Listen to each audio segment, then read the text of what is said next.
Robert George Dylan Willis MBE was an English cricketer who played for Surrey, Warwickshire, northern Transvaal and England.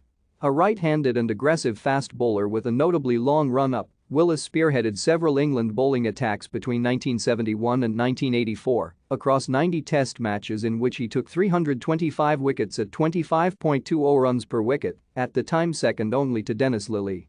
He is England's fourth leading wicket taker as of 2019, behind Jimmy Anderson, Ian Botham and Stuart Broad.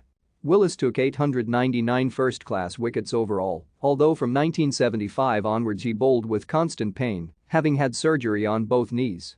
He nevertheless continued to find success, taking a Test career-best 8 wickets for 43 runs in the 1981 Ashes series against Australia, one of the all-time best Test bowling performances.